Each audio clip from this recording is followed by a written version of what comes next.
Hello friends, তোমরা কেমন আছো? আশা করি সকলে অনেক ভালো আছো, সুস্থ আছো।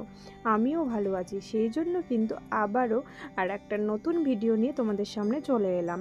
তো আজ হচ্ছে গুরু পূর্ণিমা, মানে বৃহস্পতিবারে গুরু পূর্ণিমাটা পড়েছে, তোমরা সকলেই জানো। আর এই যে আমি কিন্তু তার জন্য এখানে ঠাকুরের জন্য নিয়ে চলে এসেছি একটু মিষ্টি। আর এখানে কিন্তু আমি আজকে খুব সুন্দর করে শাড়ি ঠাড়ি পরে রেডি হয়ে নিয়েছি, কারণ আজকে আমি কিন্তু মানে পাঁচালি পরে পুজোটা করব। অনেক দিন করা হয়নি, আরও ছেলের জন্য আরোই করতে পারিনি। তো চলো পুজোটা শুরু করা যাক।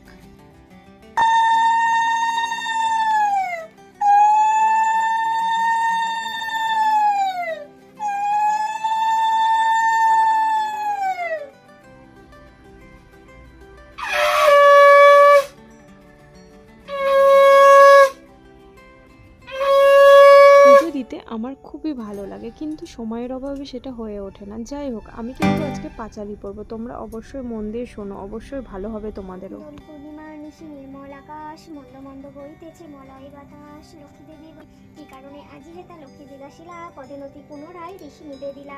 কেন মাগো নরপ্রতি তব অবিচার, চঞ্চলা চপলা প্রায় ফেরে দাঁড়ে দাঁড়।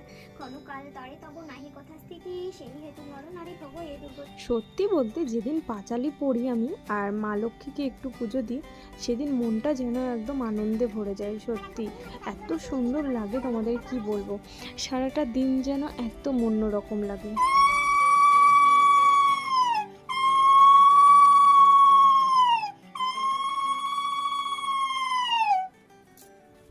আমার মতো কি তোমরাও এরকম পাঁচালি পড়ো বৃহস্পতিবারের দিন? যদিও আমি আগে প্রতি বৃহস্পতিবারে পাঁচালি পড়তাম, এখন হয়ে ওঠে না, ছেলে খুবই জ্বালায় সেই কারণে। যাই হোক, আবারও অনেক দিন পর পাঁচালি পড়ে খুব ভালো লাগলো। আর আমার পুজো দেখো কমপ্লিট হয়ে গেছে। এবার আমি কিন্তু মাকে এখানে প্রসাদ দিয়ে দিলাম, আর এই যে বরকেও দিয়ে দিলাম। তো আজকের মতো